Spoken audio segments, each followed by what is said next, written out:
The release of the barometer comes a week ahead of the forum's annual meeting, and it's meant to inform conversations that will be taking place in Davos.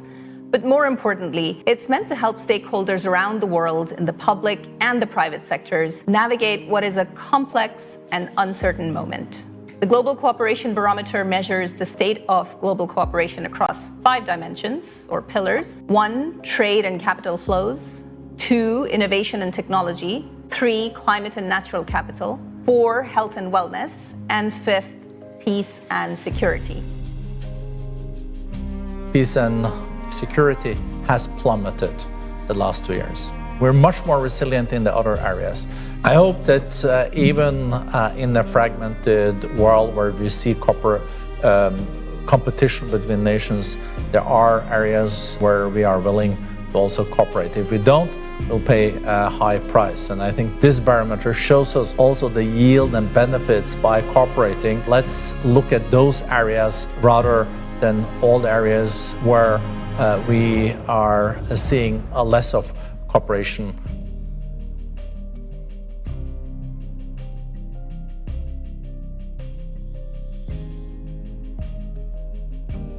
Hey everybody, you are listening to Canary Cry Radio and Razzle Dazzle.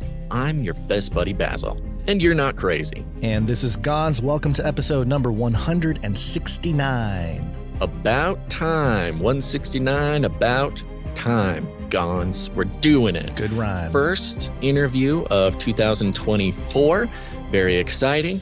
As we've said on Canary Cry News Talk several times now, it feels as if our over a decade of doing the nonsense that we do, Gons, has put us in the right place at the right time. We feel sort of spiritually positioned for the madness that is to come in 2024. Indeed, it may be that everything has been leading up to this year that promises to sort of axiomatically change the paradigm of the world that we live in today. So keep that in mind, folks. And for longtime listeners, you already know this. You are aware. You've been tracking for over a decade the trajectory and also prediction after prediction coming true from your friends at Canary Cry Radio. But today, we have something special, Gons. What do you have to say for yourself? Yeah, I would be careful about prediction after prediction. They're more so comments upon comments of what may happen, and we just happen to be pretty spot on a lot of issues, generally and more specifically, depending on what the topic is. But yeah, we wanted to kick off 2024 here with Carl Teichrib because he's a friend of the show. I know he's been on a bunch of episodes.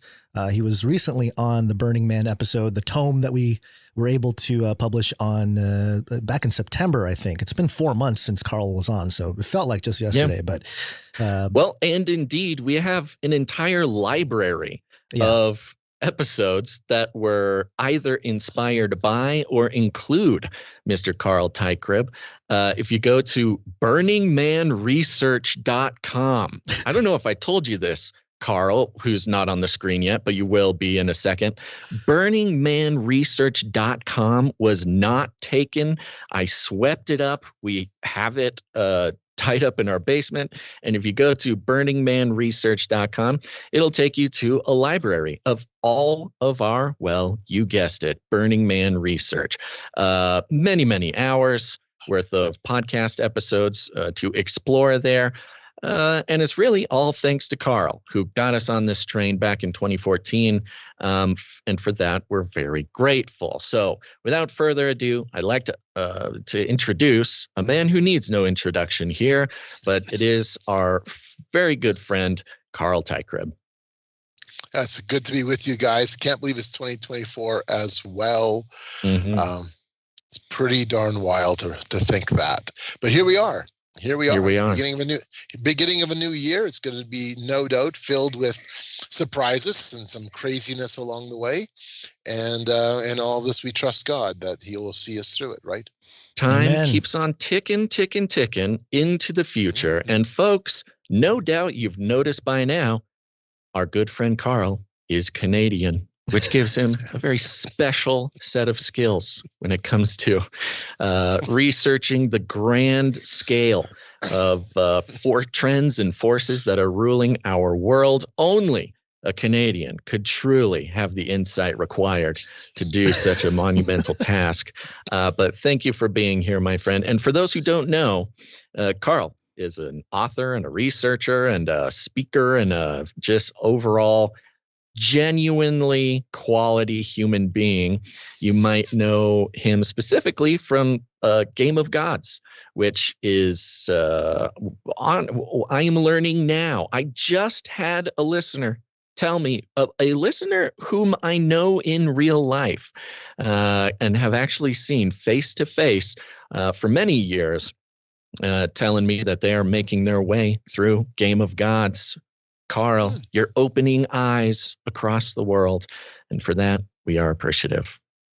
Well, thank you. That's really cool. It's always neat to see where your work goes. You have no idea. I mean, I've been at this for, well, a long time, full-time since 97. And before that, going into the early 1990s. And you have no idea where your material will end up, whose lives you might touch, whose lives you might reach. You just trust that seeds will be planted, and that hopefully people will think and work through what you've said, and hold it up, first of all, to the light of God's word to see, okay, is this guy on track, or where is he at? And then to be able to use it as a bit of a lens to view what's happening in the world around us. And there's no end of just pressures. And as I used to have a magazine called Forcing Change, forces of change, those political, economic, philosophical, religious, cultural, even technological forces that are changing the way that we do society. Like moving from Skype to StreamYard.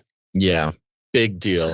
Big moment in not just the history of this show, but the history of podcasting altogether. We've officially, I don't know, I officially feel old when other podcasters hear that we still use Skype, and you can just see that they respect me a little bit less. But that's what I love about your work, Carl. And in a moment here, I'm going to maybe ask for sort of a brief, broad description of, the types of work that you do. And you kind of already have done that. But just in case there's new people here, I want them to hear it from you. But one thing that I absolutely love about your research and talking to you as a interviewee, but also hanging out in real life and just having those conversations, those deep conversations that people who have, screwy minds can get to having, is that, if you're trying to describe what's going on in the world to somebody, it's easy to get way too in the weeds of particulars, like this news story means this, and this person is known for this, and so this very specific thing that they said actually means this. And, it's too easy to get into the weeds trying to, specifically describe what's going on in the world based on a, 30-second sound clip or something. But what I love and what draws me so much to your work over and over again is we are talking broad scale, big trends and forces that are obviously moving, and the evidence of that is apparent even to those who might not be familiar with the very specific sort of research that comes to that conclusion. In fact, this has been sort of the basis for our Burning Man research. Is you don't listen to our Burning Man episodes just to learn what's going on at Burning Man. You listen to the Burning Man episodes to have foresight into the society-wide changes that are coming in the near future, sometimes the very next year. It gives you sort of insight into the broader, and I would argue more important things that are coming down the pike. So keep that in mind, folks, as we continue on with this conversation. So please describe yourself. I'm a troublemaker, I guess, by heart. I've been engaged, as I said a few minutes ago, in doing research on global transformation for decades already. And I really, in many respects, I try to stand at the crossroads where cultural pressures and forces, where technology, where governance issues, where religion, new religious movements, and then things like interfaithism, where it all kind of coalesces and intersects with each other, to try to grasp those bigger pictures, to see the panorama. And in fact, while we're doing this interview, this week, I'm teaching a course at Miller College on secular and pagan trends, where I'm offering my students a 30,000-foot view, basically, of what's happening in terms of cultural, social, and religious and political landscapes, so that you can have a framework, kind of a reference point to begin to understand what we see coming down the road. And so much of the work actually is done in the past, to try to understand history, what's moved history, what's changed history. Because if we don't understand history, we're not going to get where we are today. We're just not. And we're not going to have a proper understanding for how the future will unfold before us. So much of what I do deals with kind of those global transformational movements, whether it's political through the United Nations or through NATO, collective security, a topic I don't talk a lot about, but I keep my fingers on. Transhumanism, golly, I'm not the first, but I was definitely one of the early researchers, Christian researchers dealing with transhumanism. And then, of course, Burning Man, transformational culture, seeing Burning Man as not just simply a singular event, but really a model or a template for how we see this movement more or less seeded right around the planet. And so there's a multitude of other events that have spun out of Burning Man. And you're right, you're absolutely right. That's a place where I go. And you go as well, Basil, to try to understand the trajectory, to go to those conversations where you have the titans of Silicon Valley talking about their projects, the new ideas that they're wrestling with, the legalization and the advancement of psychedelic substances, cryptocurrency. The list goes on, governance issues, so much. Agenda 2030, all of these become talking points. And so in many respects, I look at Burning Man and that experience as really a type of crossroads where all of this is coalescing in one location with art and trying to see this all from that perspective. And then in terms of religions, going to the Parliament of World Religions, which I attended this last summer, and other interfaith events, and trying to grasp paganism and Wicca and some of the new pagan religious movements that are now starting to filter their way into our culture. Yeah. So that's kind of what I do. I mean, a jack of all trades kind of position, and I don't have formal training. I get the question quite often. What universities did you attend? And what kind of training did you receive in terms of how to engage in research work? I didn't. I have a whopping grade 11. I found that high school interfered with my education, so I was like, gonzo. Yeah. Right, Gons? Yep. And I was out of there. But the thing was, when I began doing research to try to understand worldviews, and back in the early 1990s, I was on Freemasonry because I was being pressured to join the lodge, and I never did. But I needed to understand, what in the world are you guys all about, especially on how I was being approached to join the lodge. And so the only thing I could do in terms of research, because I had no formal training, was just to go to the source. I didn't realize that there was other ways of doing it. I just dug into their own rituals, their own literature, their own works of philosophy, their own works of history, went straight to the source. And that's the approach I've been using ever since. If you want to talk about world government, global governance, you got to go to the source. Yeah. And that's what it is. It's so interesting that you add on those points there at the end, because how I like to describe, my interaction with your work is, there's lots of particulars that have been really fascinating and things like that. But again, you've really opened up an almost a new mode of seeing things in these broad scope type of ways. And one of those things, you mentioned higher education and training, is just recently, it was a couple months ago, we had this story about the University of Essex starting up a master's program in the occult and magic. And it was, has some, it's not just how to do these things. It's a little bit more on the history and the application and social engineering and, something like that. Although there is some heavy study in its application in sort of an academic sense.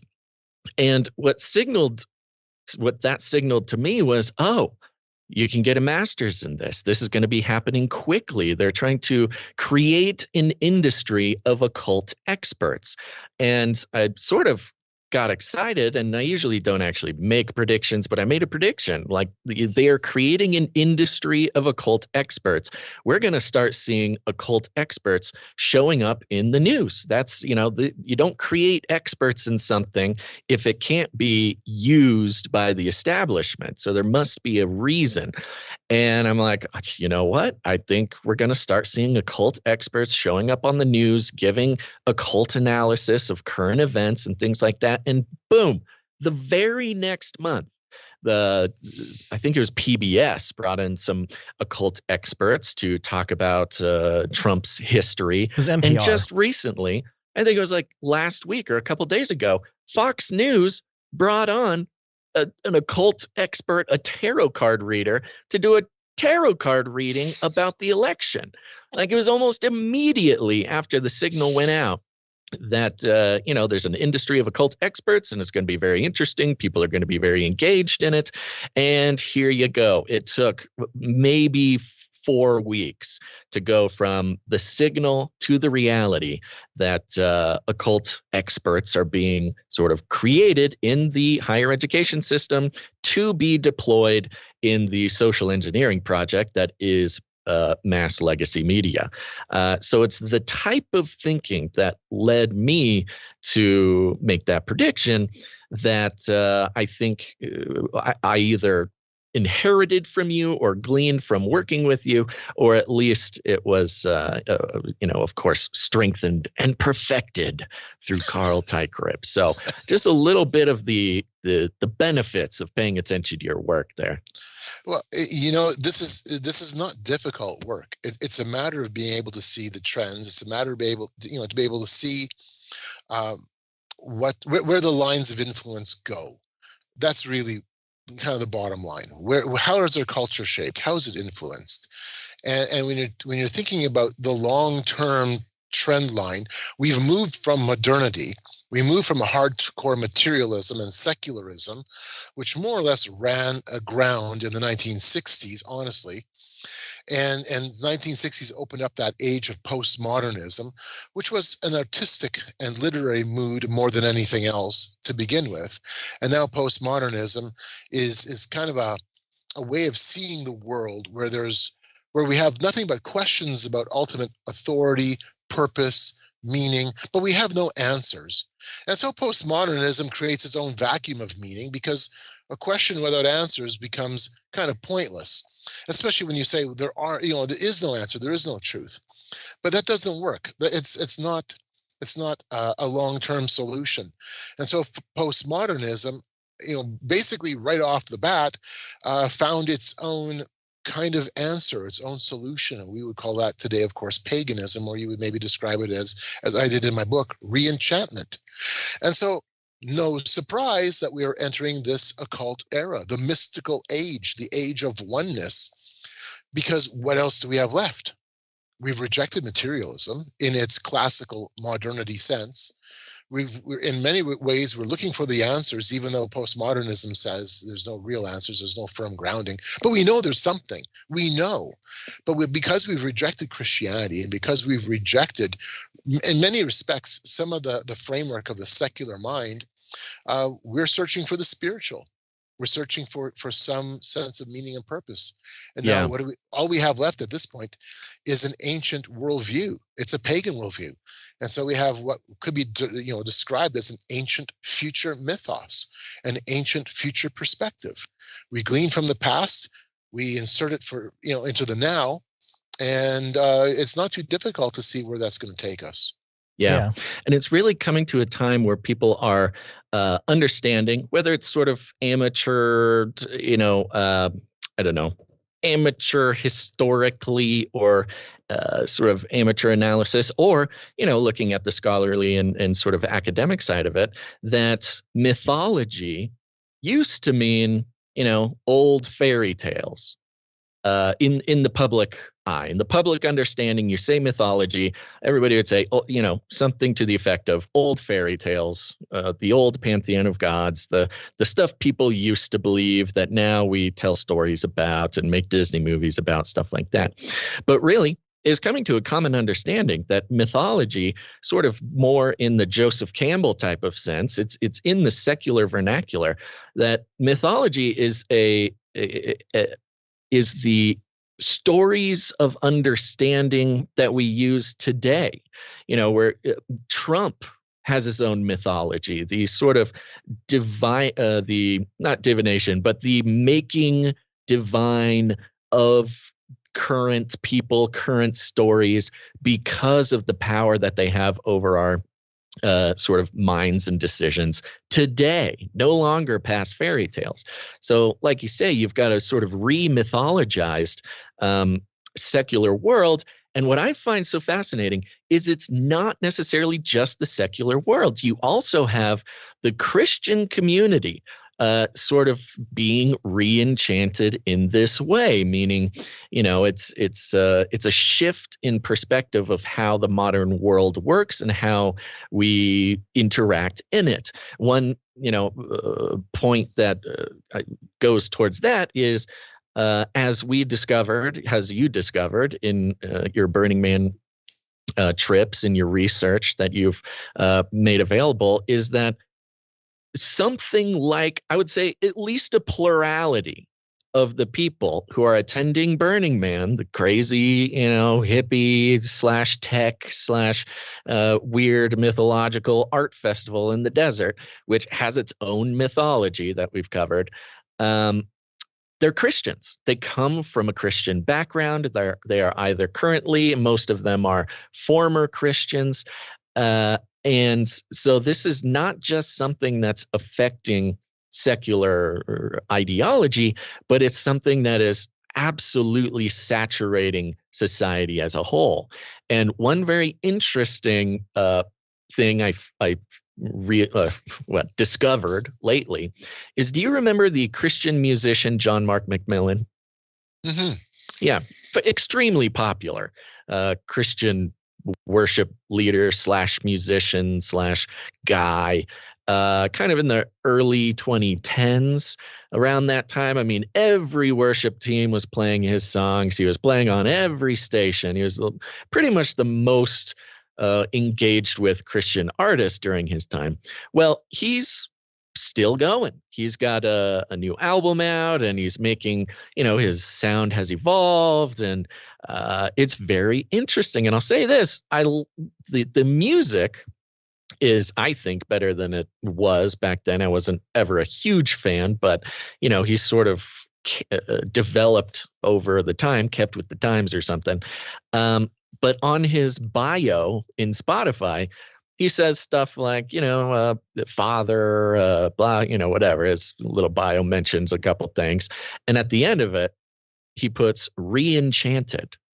And that re-enchantment, if you're familiar with Carl's work, you listen to new John Mark McMillan songs, and you're like, oh my gosh, he is re-enchanted. It lines up exactly with the sort of broad strokes that you've made available through your research.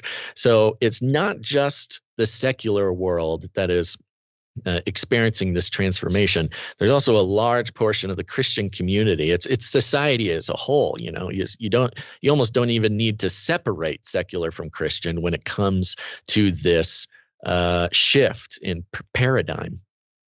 Right. And this, we can see this idea of myth making, creating a new global myth going back already to the 1970s with the Club of Rome.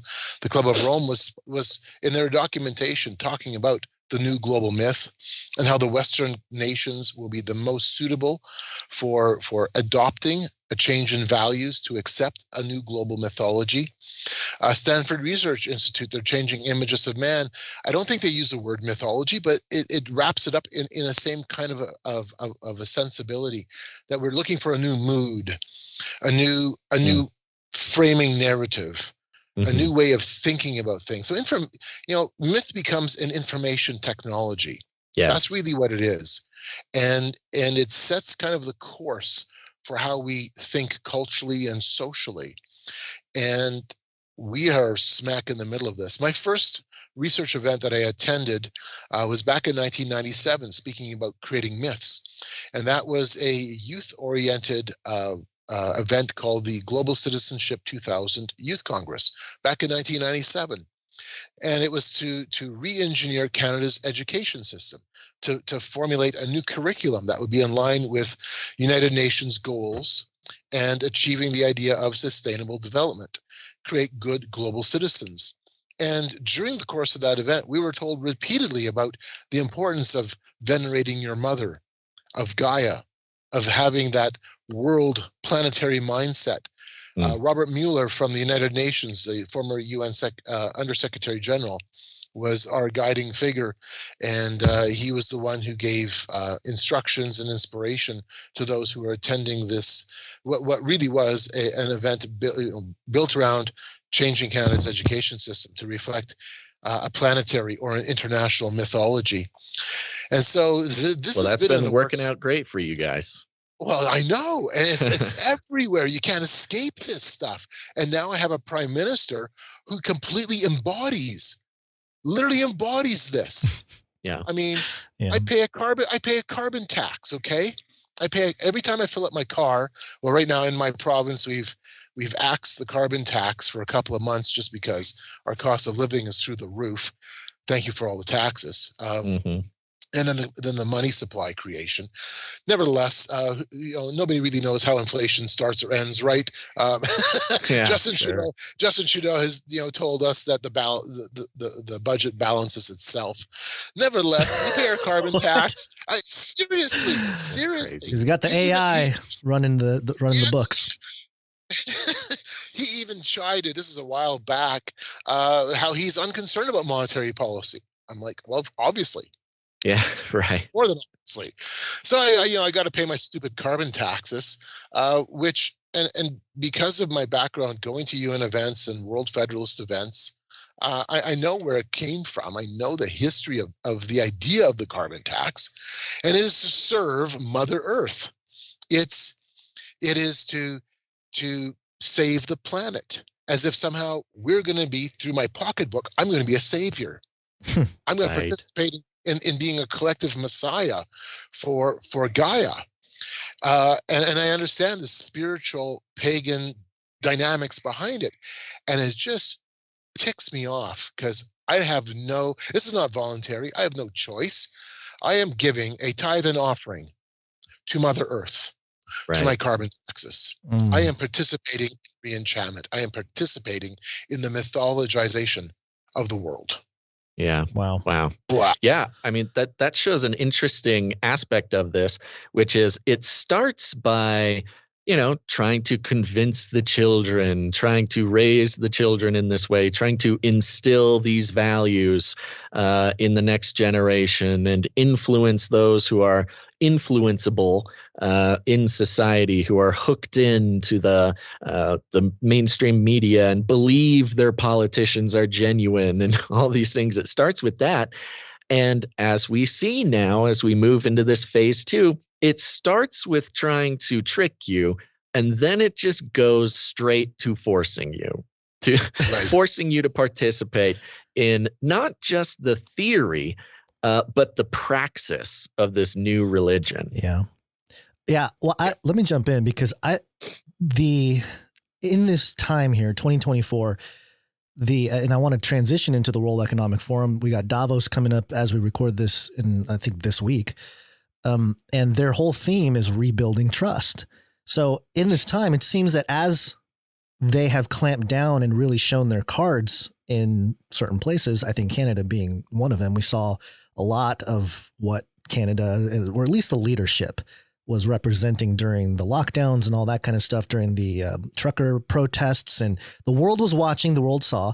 And so now these leaders, there's a lot of pushback. There's a natural populist movement around the world. There's, people are calling it the awakening. There's lots of different flavors going on. People are really stoked about this pushback against the World Economic Forum, the UN, all these institutions that nobody voted for that are taking over policy and things of that nature. And they being these elite folks, are seeing that their whole thing is not very popular amongst the masses. And so we noticed it last year, but their conversations have turned to how do we get the trust back of the people? We're losing people left and right. Everyone's pushing back. And so their whole thing here now, World Economic Forum annual meeting, rebuilding trust as the big theme at the event here coming up.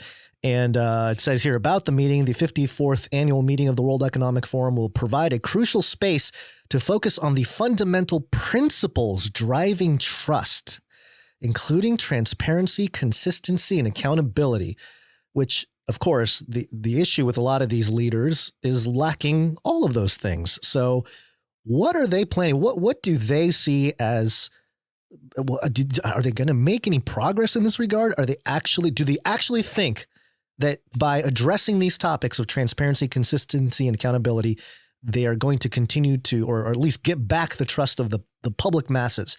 Because right now it's sort of a PR game. And Basil and I talk about fifth generation warfare a lot. It's a narrative game. And that's the big reason why we appreciate your work, Carl, is that you give us the tools to analyze the protocol, the worldviews that people are operating with. And that it's just a quick way to understand where people are coming from. Whereas, if you get lost in the minutia of details of, these organizations, institutions, these groups, then you get confused and you can get lost in the mix. But I'm ranting. Carl, response to the Davos thing. Yeah.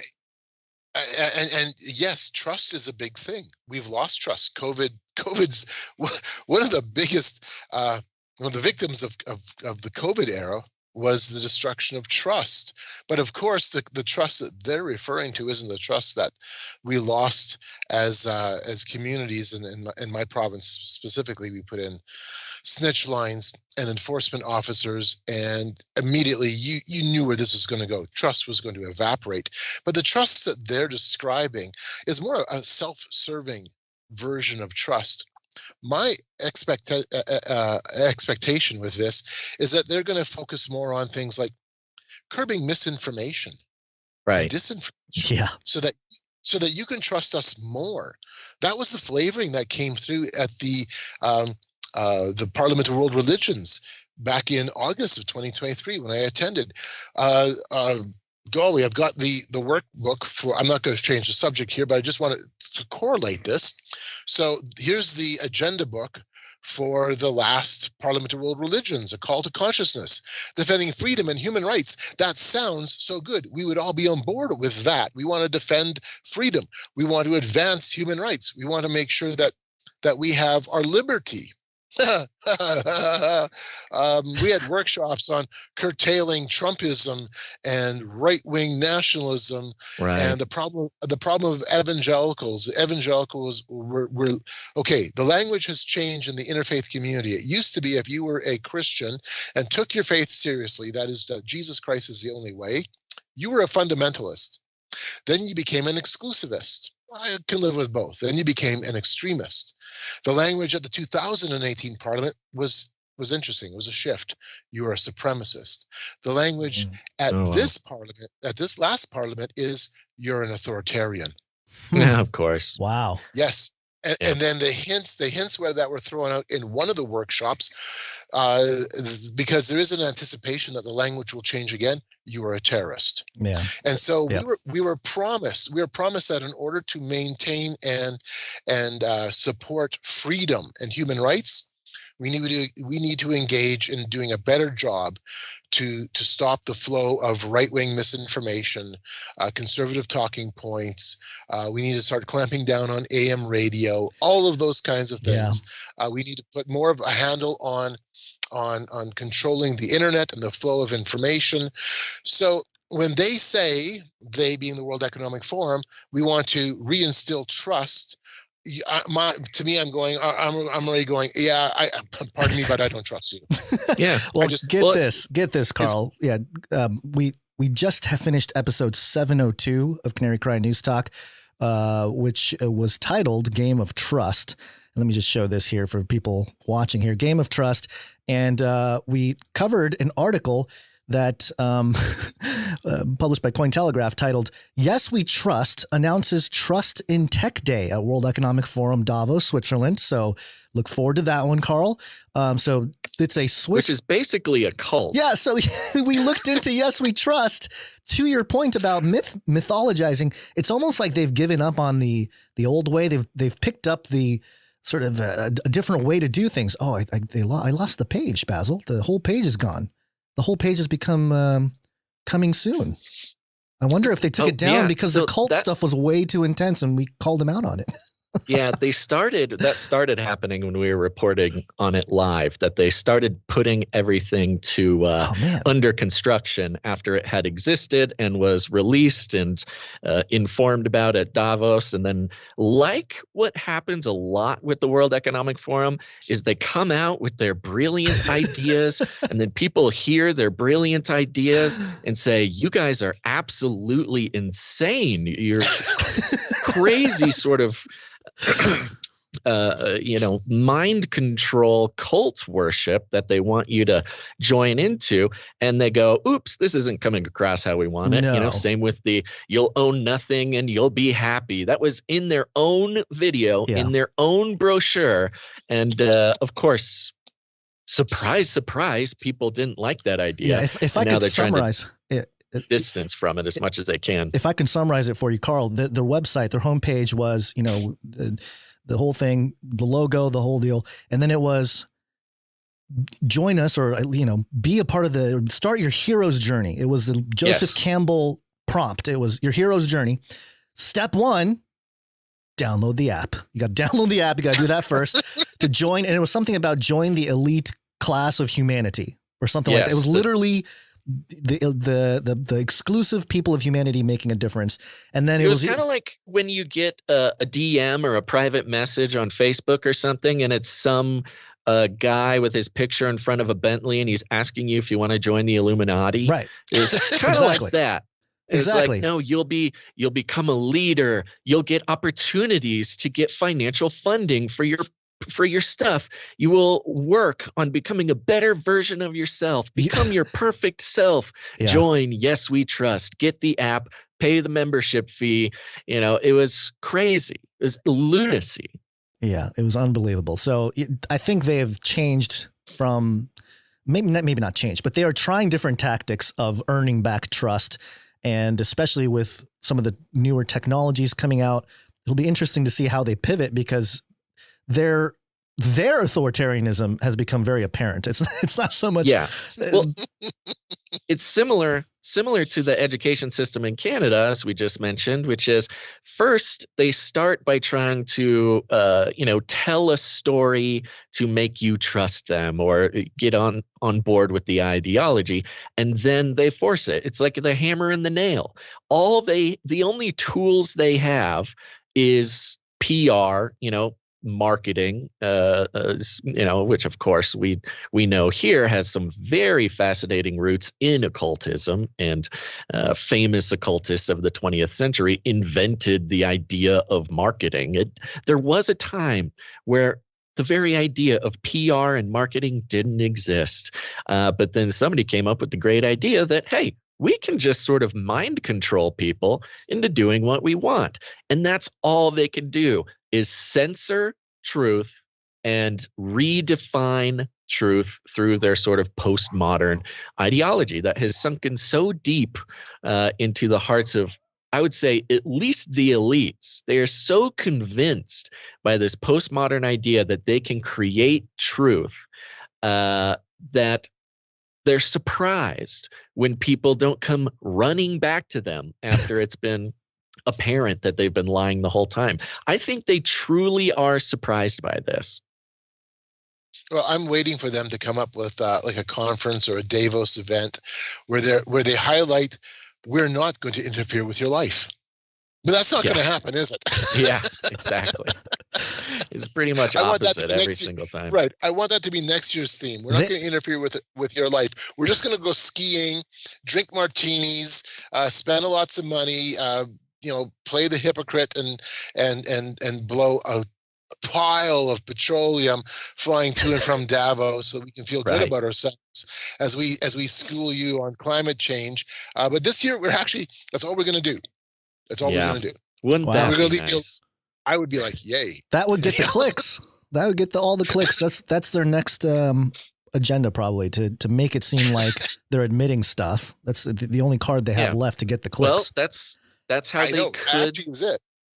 That's how they could get people's trust. If they came out and said, hey. No, stop giving them ideas. We're an organization. Our main goal is to sort of mind control you into agreeing with us so that we can make sort of a global one world government that really doesn't care about you. But, we need to get rid of the useless eaters anyways. If they said that, they could gain our trust back. They need a World Economic Forum Trump. They need a Trump from within, that just exposes their whole agenda, and then don't give them any good ideas, Gons. That's telling you not to do. All right, we'll accept the checks from Klaus in the mail. Yeah. So real quick, back to this trust idea. Mm-hmm. The app that they are pushing, a whole big thing, trust in tech. Of course, we know technology is the sort of doorway they have to the mass control that they seek. It's only possible through technology, but it's only possible if the people trust technology. So they are literally creating a cult called Yes We Trust in Tech. And the app promises to connect us with other humans like ourselves. It promises to give us financial access to make our projects go big, turn us into the best version of ourselves so that we can take our place as the best people on earth. This is almost literally word for word what they're saying.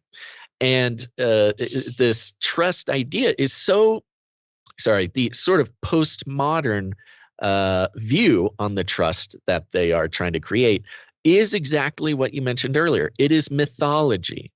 It is creating a modern belief system, not just a belief system, but creating the cognitive atmosphere and the stories that we tell ourselves, that the hero's journey, the idea that there really is good people in charge of the world and they just want to save the earth. And if that is true, if we buy into that myth, if we let that myth well, that too, probably.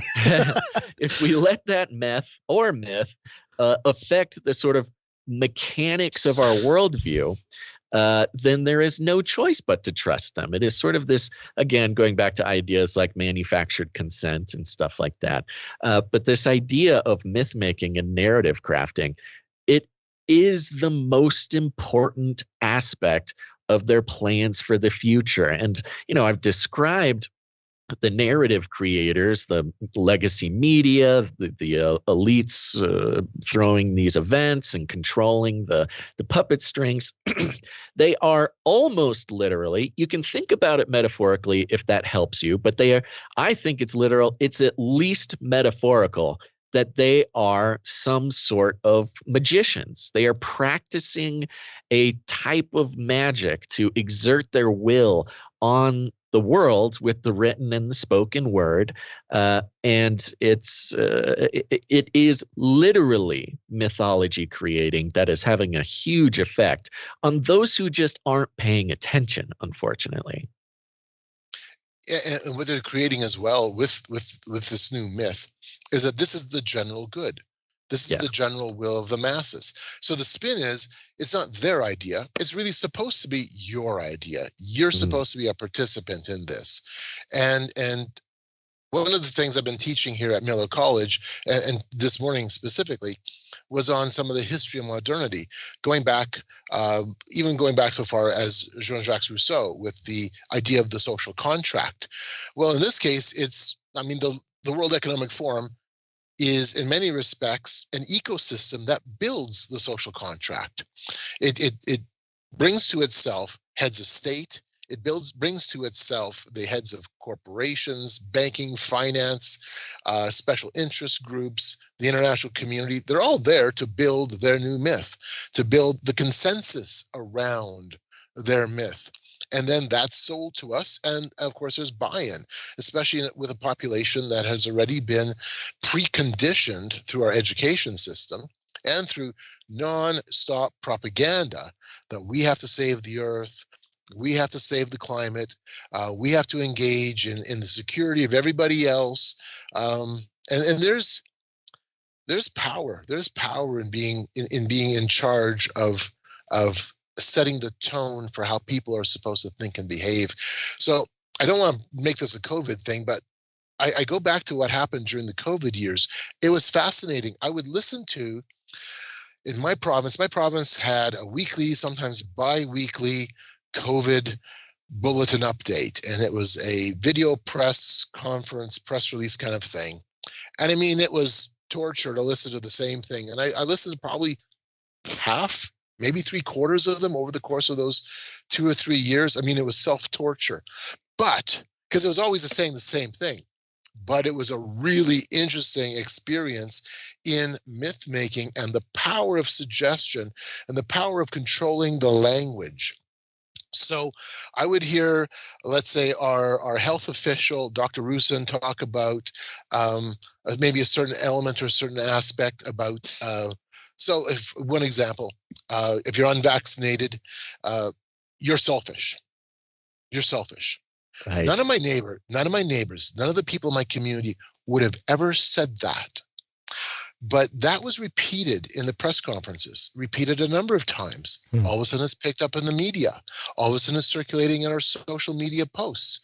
All of a sudden my neighbors are saying this. The people in my community are using this and talking like this as if it's their own thought. Yeah. Right. Yeah. When I know they never, even for a moment before this, would have ever entered their mind. Yeah. I think COVID was that time, especially during the lockdowns. It was eye-opening for a lot of people that had any inkling of critical thinking in their head, because they noticed the trickle down from, like you said, the media to your neighbor, literally.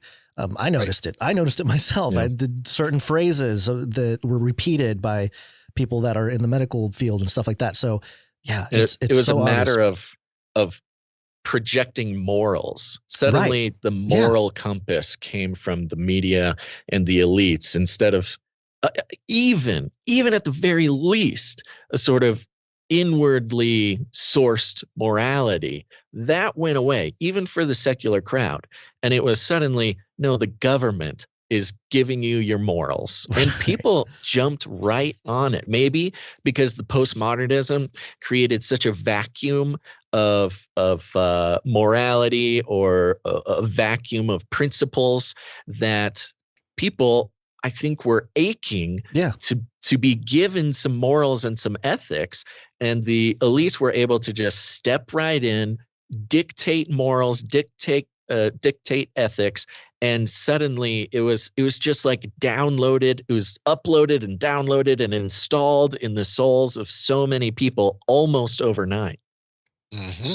I think that you could easily write a fairly large volume on the propaganda effects of COVID and how COVID propaganda was used so successfully.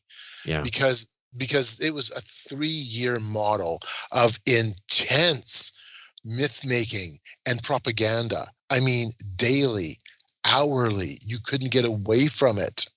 Yeah. And so And so the language was changed, the public mood would change as the narrative coming out of our media, our press, and the spokespeople for our health departments and the health industry was churning out. All of a sudden, the lingo, the language, churning out the ideas, making certain statements, making certain claims. And then the public, it was inevitable. It was like clockwork. You could watch it. It would happen. You could gauge it. I would even tell my wife, well, this is what I heard in the press release from our health officials with their little video press conference. Next week, everybody's going to say the same thing. And to your point, the myth making, again, there might be somebody just coming in contact with this idea for the first time. And just to put a layer on top of that, if you're thinking, oh, stop it, they're not creating myth, they're not creating a worldview structure that people were so eager to take up. You see it now. Now that even in the mainstream, a lot of the details of what was true, what was not true at the time, what was just propaganda, what did the data support, even aspects of the mainstream media are reporting these things that a lot of people knew from the very beginning, but was, of course, demonized at the time. And the response you get from a lot of people, not just in the media, but the people who were sort of under the thrall of this project, was you say, it was wrong. They lied. They lied to our faces. They gave us wrong information. In fact, they just invented stuff, sometimes out of nowhere, simply to create your morals for the moment. And a lot of people are saying, yeah, okay, I mean, I get, maybe they lied or they exaggerated, but just because it wasn't true doesn't mean that it wasn't true. And that's what myth is. It's truth that is bigger than truth. I call it capital T and little t. Little t is a true fact. Capital T is the truth that is communicated. And, you could tell a lie, but have it be big T truth. And sure, maybe the death count wasn't literally true, but the point was that it was really scary and we all needed to band together to save everybody's lives. And that's the power of myth specifically, is that it doesn't need to literally be true for it to be sort of, big T truth, I guess. Impactful, just helping shape and form worldview.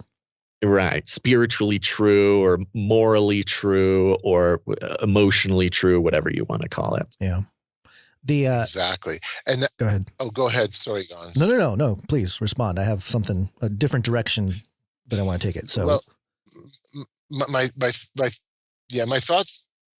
My thoughts were going towards the World Economic Forum, because I know this year's agenda, and I'm on their webpage. You can see the webpage. There's 4 key themes. And speaking about the new myth, this is their new myth. One of the big themes is a long-term strategy for climate, nature, and energy. Well, we already know where that's going to go. Then the next platform, the next key theme is artificial intelligence as a driving force for the economy and society. And then creating growth and jobs for a new era. Well, I guess we're going to need some new jobs, right? Because everything is going to be transformed, right? Yeah. And then finally, what is a job? Yeah, exactly. Yes. Aren't we all going to get a basic income? Yeah, that's what I thought. Existence will be our job in the metaverse. Right. Yeah. And in fact, my country, Canada, is now talking about putting forward a basic income, guaranteed basic income. And that may end up becoming an election issue for our next federal election. It's almost as if that's inevitable. That's where we're going. And then finally, the 4th key theme for this year's World Economic Forum is achieving security and cooperation in a fractured world. I'm curious. I'm interested to know where that's going to go, what the conversation is going to be like. Are they going to revisit the idea maybe of creating a United Nations vanguard military force? I happen to have a fun little document in English on this side, and because it's a Canadian federal document, this is Canada's 1995 policy position. On this side of the document, it is French, because of course we have to have both. And so the title is Towards a Rapid Reaction Capability for the United Nations. I don't know if you can find this. I know there's a PDF copy of it floating around online, but in hard copy, I think it'd be almost impossible now. So in 1995, the Canadian Liberal federal government proposed that our foreign policy should be to pressure the United Nations to form its own military vanguard force. Oh, great. Have a rapid reaction capability, fully secured and under the operational command of the Secretary General, not underneath any national government. And then we would need a United Nations police force along with it to ensure security at a civilian level. The UN would have its own intelligence apparatus. It would have its own intelligence gathering capabilities. And then there would have to be a global tax to pay for all of this. A carbon tax, or maybe a Tobin tax, which is a fee on global currency transactions, but some way of paying for this at the international level. And it was recognized that this would transcend or even transgress national sovereignty. Yeah, but of course. That's okay. In achieving security, that's what we need. In achieving security, lasting, sustainable global security, we need some type of international force, a vanguard force, one that will go in and secure, put a foothold down, almost like a SWAT force or a special unit in the midst of the crisis, and then wait for the larger UN contingent to come in behind it, or national contributions to a UN contingent. So when I see that this is and again, a platform achieving security and cooperation in a fractured world, I am immediately going, where is this going to take us? What will this look like? I'm sure they're probably going to be focusing more on things like cybersecurity, those types of things. Yet at the same time, I wouldn't be surprised if maybe some of that lingo, some of the ideas of bringing about some type of global governance structure for collective security will come into play. I know NATO is now, I think this is NATO's 75th. Is this NATO's 75th year? It's got to be coming up to it. Maybe it's past that already. But I know that this is a bit of a milestone this year for NATO, and that there are academic conferences. I'm looking at attending one in a couple of weeks on what the future of NATO will look like in terms of a collective security arrangement. So it's going to be on the table at some point. What are we going to do to secure the globe, to bring about global peace and a transition away from warring parties? How are we going to secure a global era of peace and prosperity and ensure that it is secure in that dream or in that desire? Yeah, which is 2024. This year, towards the end of the summer in September, this year we're going to have the United Nations Summit on the Future. So. And some of that will definitely be built around the idea of international peace, putting forward ideas to somehow ensure international peace. Which is such a great opportunity for the Hegelian dialectic that we've seen over and over and over. 2023 moving into 2024, not only have we seen in the context of the liberal rules-based order, as they like to call it, the liberal world's rules-based order, where conflict happens by proxy. You got proxy wars like Ukraine. Then also you've got, of course, Israel, Gaza, where the purpose is sort of unknown. It's this sort of terrorist-based conflict that we saw in the early 2000s. And of course, we've got sort of resource-based proxy war building in Taiwan with China. But what tears away the facade of the sort of liberal rules-based world order where proxy wars and terrorism and things like that, where every conflict sort of has a veneer, where you can't just say, we want the oil, we want the resources, we want, you can't say that, because that's the old world. It's countries do not have conflict to take resources from one another.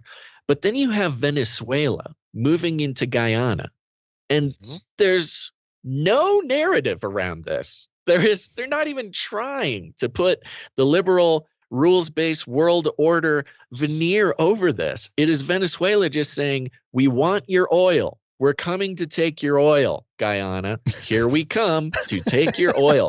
And it's this very strange moment that is so unique in that you have blatant conflict about stealing resources. It's not hidden behind, some economic hitman type scheme where we're lending billions of dollars to a third world country, and when they can't pay it back, we get their oil fields. All of this stuff that had become so complicated in order to prop up this narrative that we have a liberal rules-based world order. And Venezuela is just like, nope, we're taking your oil, Guyana. We're bigger, we're stronger, and we want it, so we're taking it. What a perfect opportunity for the global governing bodies to come together and say, oh, this barbaric moment of Venezuela invading Guyana for resources. Oh, how unheard of is this? We need to respond. We need to solve this problem of conflict. I mean, the timing could not be more perfect for the goal of 2024 to redesign international relations. It's so bizarre to me. But it's transparent. Hey, aren't just they were just talking about it. WEF, hey, they're transparent. So maybe that's about rebuilding trust. Well, that's Oh, yeah. Yeah, that is a part of gaining trust. You have to be a little self-deprecating. So it makes sense, come on, World Economic Forum, get on board. So one of the things I was going through the Achieving Security and Cooperation in the Fractured World, going through the list of talks and, different things going on. There's tons of them. Some of them that jumped out to me. We have a special address by Li Qiang, I think, Premier of the People's Republic of China. That should be interesting. And of course, Vladimir Zelensky will address the world. Wow, good no for surprise. him. He's still getting gigs. That's good, yeah. Al Gore will make his appearance, mapping solutions for extreme weather. They're bringing out the old guns, I don't know anybody who believes this guy anymore, but apparently they'll just have him roll out there and yell about climate change for a little while. We got Faith in Action. This one was very interesting. I'll read the little blurb here. It's on the 17th of January, with over 80% of the global population adhering to religious and spiritual traditions. The influence of faith continues to shape transformations, whether economic, social, cultural, technological, or environmental. How can partnerships involving faith actors be catalysts for solutions and dialogue rather than division at this time of rapid change and polarization? Any thoughts? Faith actors. Yeah, well, they admit that 80% of the world's population adheres to religious and spiritual traditions. So they know that, once again, maybe, they're not really popular amongst the people that are religious and spiritual in tradition, just in general. That's why they're trying to create their own spiritual religion. Again, the transparency of this part of the document is, hey, we need to take control of the faith community. We need to find faith actors to be our representatives, to be our agents, to be our operators, so that we can have the influence in the faith community. We've discovered that, we can tear a lot of people away from the idea of faith, but the people we're just going to infiltrate, get them on our side, and then boom, we got control. Yeah. I mean, it's, again, you got to remember the number one basic goal of every organization is to preserve itself and grow itself. There's no exception. And you can see them picking their targets. Hey, we took a lot of people away. We did our very best through ideology and censorship to tear people away from the very idea of faith so that we can replace the hole that leaves, to fill the vacuum with our own morality. And look at that. Lo and behold, we can have a very easy time of installing our, government elite-based morality into people's hearts and souls. But there are still those pesky religious people. Yeah. Yeah, couple of holdouts here. Well, time to send in the operators. We got to get our faith actors into position. Yeah. And Carl, you were able to get your hands on I guess there was a survey that was going out to, was it the religious community or what, the faith people that are involved here? Because I saw you share a link from a blog, 30piecesofsilver.org, and it had transcribed a faith survey that the World Economic Forum had. The link is dead for me, but it looks like there's some text there. What is that document? If you don't mind sharing. Can you hear me, Carl? Yeah, no, I could hear you. You're coming through, unfortunately, with a lot of echo. Oh, okay. But I was able, I think, to get the gist of it. Yes, the World Economic Forum did put out this faith survey, and I did manage to get a copy of it. I didn't receive it, but I was able to get open the link and download the survey itself. And bottom line is, it's a feeler. It's looking to find those faith actors who are going to come to the global table and basically fight for climate justice, fight for equality, work for global citizenship and global stability, and to bring the faith community on board with health initiatives. And I mean, this isn't actually surprising at all. If we want to understand actually where internationalism and this idea of building heaven on earth comes from, it really is first and foremost a religious construct. The international order, when it was really birthed, came about from the 1893 Parliament of World Religions in Chicago. That was the tipping point. That was a tipping point for everything. The 1893 Parliament birthed the idea that man could, through our collective action, through our unification of both religion and politics and social betterment, we could create a new form of a kingdom of heaven on earth. And then in the early days before World War I, between 1900 and roughly 1912, 1913, 1914, in that era, you had the social gospel movement that came on board as well. In fact, there was a lot of social gospel actors who were involved at the 1893 Parliament, and they believed that it was the church's duty. It was absolutely the Christian duty to help spread the gospel of a new international faith, a new international righteousness. That was their language. And they became the foremost advocates for the League to Enforce Peace, which eventually became the League of Nations, and then, of course, spun out eventually towards the creation of the United Nations during World War II, which absolutely purposefully was really pressed forward by the Christian community. So much so that the Federal Council of Churches instituted documents or published documents. This was entitled A Just and Durable Peace, a whole series of documents from the Christian community making the claim that the most important thing that we could do as Christians was work for international economic cooperation. We need to instill some form of global authority, a global political, economic authority, a new social arrangement around world federalism. So the church has been, I'm saying that very loosely, the church has been involved in a significant way. And I trace a lot of this in my book, but there's a whole backstory that needs to be explored extensively. Yeah. In 2010, I went to the G8 World Religion Summits meeting in Winnipeg, Manitoba. That year, the G8 was taking place, the political side, in Toronto.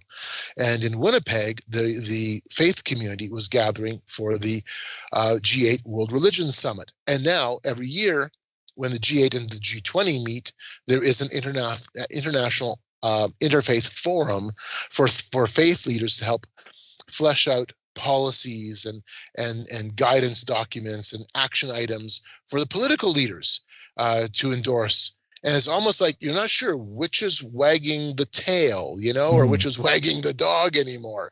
Who is it? Is it coming from the faith community? Is it coming from the political community?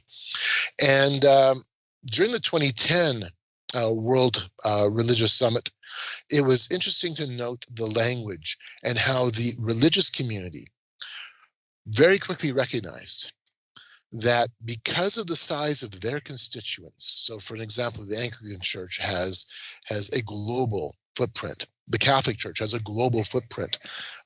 Baptists and a number of evangelical denominations have a regional and even global and continental footprint. And how their constituents cross borders, that they are truly global and have a global reach. And all of a sudden the realization, and it was, I mean, I've heard it, it was audible, where they talked about themselves as being the new global statesmen. Faith leaders will become the global statesman for a new international order of fairness and righteousness and peace and security and sustainable development and all the buzzwords from the United Nations. How do we measure that? It was the same thing. How do we measure something like that? Like how are they keeping track? Gons, it's not about measuring anything.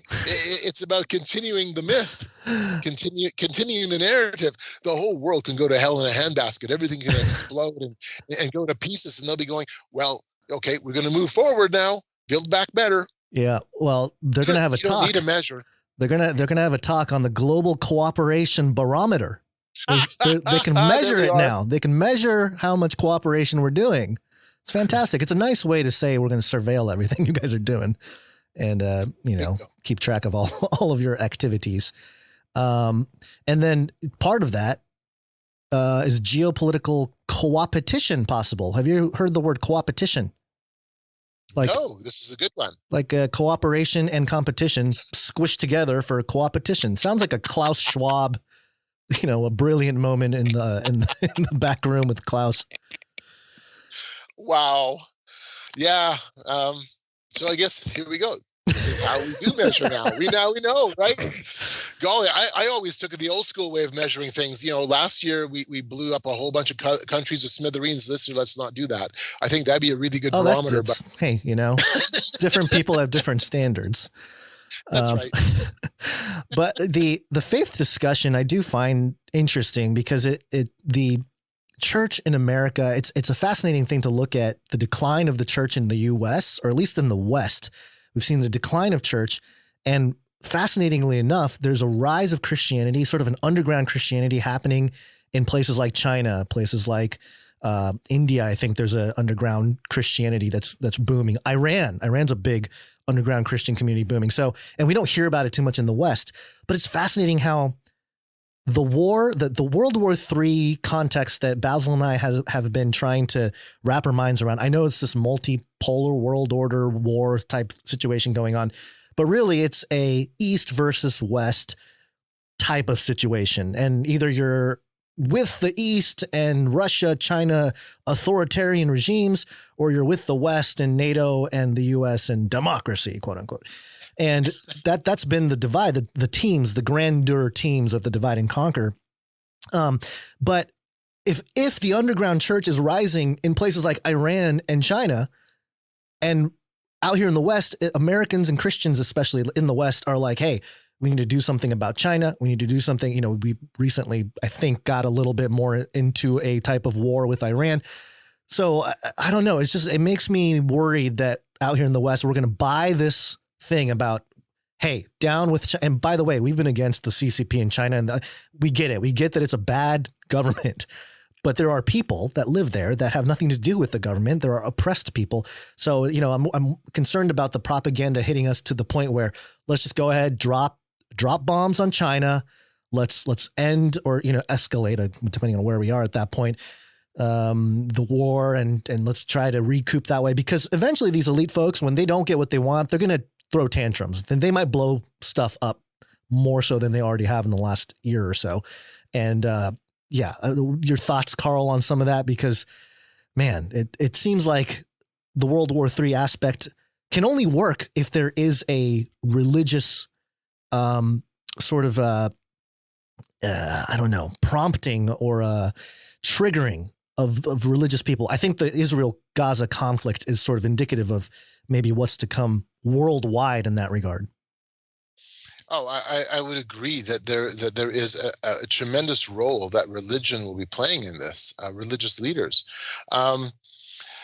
At the Parliament of World Religions this last summer, I ended up going to a workshop on divesting in fossil fuels, and it was led by Karina Gore, Al Gore's daughter, and the I didn't know churches did this, but the investment arm of 2 or 3 major mainline denominations and the largest Islamic organization in the U.S. And they were talking about how faith groups can come together and essentially be involved in divesting or forcing the divestment in the petroleum industry and shutting it all down. And they're doing this all, of course, in the name of climate change and preserving the natural environment. But at the same time, as I'm listening to them, I'm like, you're going to be killing people. I mean, you literally are going to be killing people. Right. How ridiculous. But I mean, honestly, at the end of the day, what does it matter what the little people think, right? Yeah. So let me give you a quote from Bertrand Russell, the famous humanist philosopher of the last century. And I've got my screen up and open from this morning's lecture. And here's a quote from Bertrand Russell. It fits the mood. I do not pretend that birth control is the only way in which population can be kept from increasing. There are others. War, as I remarked a moment ago, has hitherto been disappointing in this respect, but perhaps bacteriological war may prove more effective. If a Black Death could be spread throughout the world once in every generation, survivors could procreate freely without making the world too full. There would be nothing in this to offend the conscience of the devout or to restrain the ambitions of nationalists. The state of affairs might be somewhat unpleasant, but what of that? Really high-minded people are indifferent to happiness, especially other people's. Yeah. Bertrand Russell, sort of a famous occultist as well. Yeah, and then in 1959, he said this: I believe that owing to men's folly, a world government will only be established by force and will therefore be at first cruel and despotic. But I believe that it is necessary for the preservation of a scientific civilization, and that if once realized, it will gradually give rise to the other conditions of a tolerable existence. No, thank you. I don't want to live in your world. No, thank you, Mr. Russell. All with your all high-minded vision of the anointed ideals of ruling the world, and okay, maybe we have to have a little bloodshed. And well, whose bloodshed is that going to be? Oh, it doesn't matter. Little people. It doesn't matter. Wow. Just like let's invest in fossil fuels and destroy the petroleum industry. Oh, it doesn't matter that you're not going to have the energy to heat your homes anymore. I'm in Canada. On Friday, it's supposed to be minus 32 or minus 35. Yeah, okay. Yeah, how long can you live without fuel and survive in a situation like that? Not long. Thank you very much. So it comes around to this. We've got these high ideals, and we are going to create a system of global stability and global peace and global prosperity. And it's a utopian dream that becomes a utopian nightmare. And it always becomes a utopian nightmare. It always becomes a mess. I'm always happy when it fails, and at least before it ever hits the realm of practical action. It's not like their ideas always come to fruition. I've been in enough of their meetings, enough UN meetings and World Federalist meetings. I've heard the rhetoric. I've heard the plans. I've watched it all unfold. And at the same time, I've watched as they have gone to war with one another, not a shooting war, but verbal wars, ego wars, budget wars. Because, everybody's got a stake in this and everybody wants to be king of the castle, right? And so they don't always get along. And I've watched as projects and the plans and ideals have crumbled. And I'm like, yay, good. Here's one idea. I'm going to quote this from my book, Game of Gods. This is Thomas Schelling Thomas C. Schelling was a member of the Council on Foreign Relations and a key individual in wargaming theory. And in the I believe this is the 1960s, 66 or so, somewhere in that neighborhood, he was outlining what an international force should look like. And let me just quote a few sections from his own document that I've posted inside Game of Gods. And he's describing how an international force could maybe control a country with non-nuclear weapons if the authority held military units within a country to ease in deployment. He goes on, the purpose of being within the country, other than ceremonial, would be to minimize the cost and delay of invasion, occupation, or selective destruction. The force could occupy Moscow more reliably with ground forces located 30 miles away. An amphibious landing on the coast of Japan, France, or the United States would be harder than just moving troops already located within these countries. Then he goes on to talking about how maybe the peace coalition forces or the international forces could pre-place explosives within critically vulnerable parts of the country's services, economies, utilities, and putting all this in the hands of the international force. He went on to say to the effect of, he would liken this to the landlord who shuts off the utilities when a tenant refuses to move. And then he went on to say, rather than bomb electric power installations, the force might press a key that sets off a charge of dynamite already installed. But wait, there's more. This gets like into la la land, but maybe it's not. If one really believed in the reliability and permanence of an international arrangement, such schemes for providing the authority with hostages might be more efficient, even more humane than providing it with bombers and shock troops. One could even go further and let the force have a monopoly of critical medicines to use for bacterial warfare on a transgressor country. As soon as it starts an epidemic, it sends its medical units in to make sure that no one suffers who cooperates. Those who oppose military forces, government leaders, or anyone else are without essential vaccines and must decide for themselves whether to stay at large and suffer or to surrender to be cured. Wow.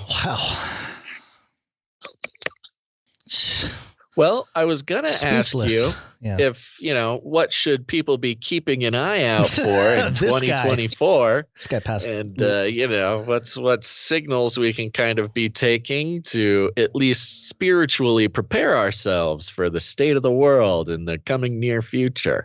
But that may have answered the question. The thing that jumped out at me was the explosions. We started noticing some more stuff last year, but and I don't think I've gone on record, but I feel like we're going to see more explosions, just stuff blowing up.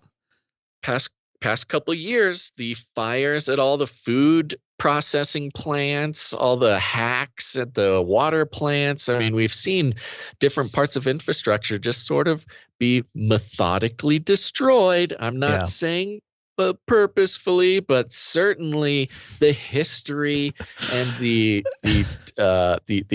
metronome of food processing plants going up in flames over the past few years has led some to be a little suspicious. And it could have been who knows in this sort of situation, those pesky Americans asking too many questions about COVID and let's see how they can do without a few more chicken plants and a few more, Didn't they blow up a bridge for Biden to show up and talk about his infrastructure bill, or did it blow up after he left? Timing. I forget which one it was. Either he arrived right after or right before it blew up or fell apart or something. I forget. I think it was right before it blew up. And so he just happened to be there. So he stopped to do an event. That's funny. Yeah. Yeah. Really bizarre. I mean, and that's the kind of stuff. That is the kind of stuff that is sort of similar to in 2016 when we watched the World Economic Forum video and they just told us outright that we'll own nothing and be happy. There are quotes from people in these organizations, the very foundational ideas of these global organizations I mean, you heard it in his own words, to hold hostage the population, only offering aid if they conform to the thing. And I think what they're not counting on is the good old American spirit that is starting to be rejuvenated a little bit. I will say this. I'll say we don't revel in the positive side of things very often. And I think for 2024, I will resolve to make sure that the optimistic side is laid out. Because one thing we have seen in 2023 is a rekindling of that good old American spirit of self-reliance and freedom and stuff like that. Of course, there are masses who still want to rely on the government and institutions and the global world order and things like that. That's true. But we really have seen a sort of wildfire of people who even if they fell for it during COVID, they're realizing now what happened. And there's this resurgence of the idea that, you know what, no matter what, I will not rely on what they tell me to do. I'm not going to participate in this or that. And I think they might know that. I think they feel that. I think those trends, I think this is not a one-for-one sort of indication, but I think it is a clue as to something. I mean, even the way that Trump is doing in the polls. The polling for the 2024 presidential election pretty much has Trump winning every demographic. It was just released. He's winning in the 18 to 34 demographic.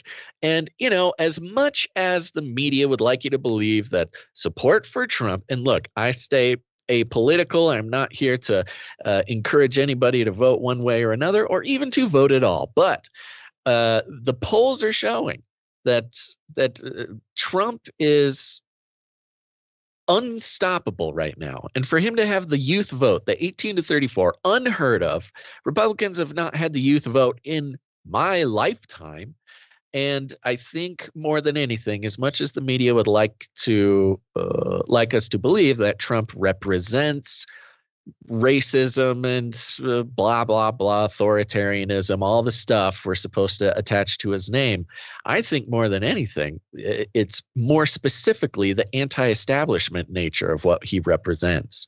And I think the polling for Trump is an interesting indication that anti-establishmentism is on the rise in response precisely to or correlating with the lack of trust that the World Economic Forum wants so dearly. And I think there have been some big strides, at least in the context of sort of the culture war or something. You know, I want to be optimistic. I'm choosing to be optimistic. And if you look at the signs, there is some optimism to have that the anti-establishment, you know, and not anarchists, not rowdy boys necessarily, but just the anti, what you just read out of your book, anti-holding countries hostage with vaccines, anti-holding, putting foreign troops on foreign soil so it can blowing take over people in a up. moment.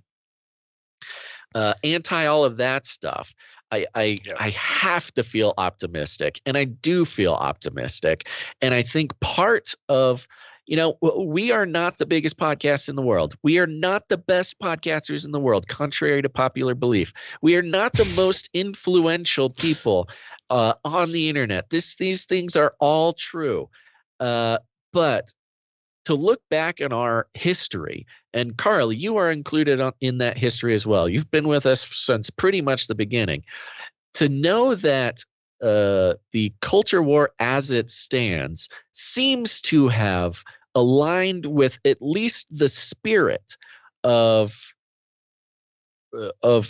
seeing truth where truth is hidden from our view, to knowing that truth is out there, and to relishing in the fact that we are all individuals created in the image of God with rights and freedoms that can only be taken away when they are given away. These types of ideas. And so I don't want people to think that, there's no reason to be optimistic, because there is. But the optimism comes from seeing exactly what's going on, watching the trends and forces, being able to see a news event and connect it to a broader collection, a network of information, a lot of which, like I said, Carl, you have brought to light for me, but also just the mode of thinking and seeing the world that makes these things so obvious, I think is a big reason to be optimistic, and why I always encourage people to get your book, Game of Gods, and to really not just read it, but sit and think about it and try to identify these things in the world around them. Because I'll tell you what, from experience, it's a much better way to live when you're not letting the trends and forces, the principalities and powers of this world to dictate your morals, dictate your worldview, dictate your feelings about what's going on, which is something, unfortunately, a large group of people today, they don't even know an alternative. They cannot see an alternative than to what is being downloaded and uploaded and installed in them through the sort of mind control apparatus that we have around us. Yeah,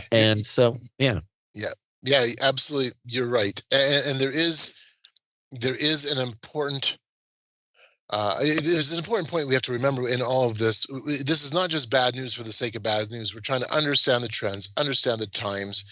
And then it's refreshing when we see some pushback, not in an anarchistic sense, not in some destructive way, even though, of course, the left will paint it that way. But when people's backs are pushed to the wall, and we see what's coming, and we already are feeling it, that we're now coming up to the second year of the second anniversary of the trucker convoy here in Canada. Prime example. We were done. Perfect. We were done with the nonsense. Yeah. Totally done. And it did make a difference. Not only did it make a difference in Canada, there was a ripple effect around the world. It spawned and really helped the Dutch farmers say, we can do the same thing in our country and retake the Netherlands. And it did. Right now, as we're doing this this podcast, the farmers in Germany are following suit. Yep, France as well, I believe. Absolutely. And we saw what happened just in Argentina as well with its change of government. We don't know how all this is going to play out. Sometimes it plays out for the better. Sometimes there's unintended consequences. Sometimes things get all twisted and turned on itself. Nevertheless, we can see that these are actions meant to say that the individual matters and leave us alone. Yeah. Quit interfering. Quit trying to be the masters of our lives. And then from a Christian perspective, I look at Psalm 33 and I'm going, there's my hope. My hope is found in the one who I am supposed to fear, not man, but God, the one who created the heavens and the earth. And then Psalm 33 goes on to say to the effect of that a horse is a vain hope in your security. Speaking, of course, in military terms, the king and his army, that's a vain hope. God is where our hope is found in, not in our own strength, and certainly not in the power and the force of what man can create. Ultimately, we are in the hands of God, and we just want to be responsible, to be truthful, and then to expound on the importance of freedom and liberty, knowing that we are free first because of what Christ has done. Yeah. Amen. Amen. My goodness. How it is such, along with the changes I mentioned, the shifting of the same people who are waking up to what's going on. Also a huge shift towards the Lord, towards Christianity. It's been very interesting to watch. Even the most secular of personalities online now talking about, Christian topics, or even more specifically, Christianity's role. Christianity's role in what's going on. It's almost ubiquitous. Secular show after secular show after secular show that I watch of, traditionally the pessimistic news analysts who love to rag on the Christian right or blah, blah, blah, whatever the case.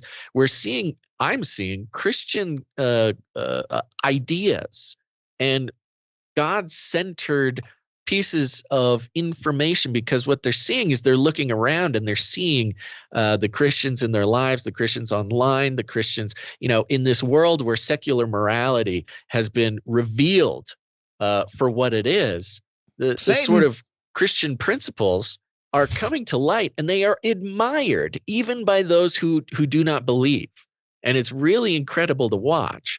There was a long time there where hiding your light under a bushel was sort of the instinct. Cowardly maybe, but it was the instinct in certain places.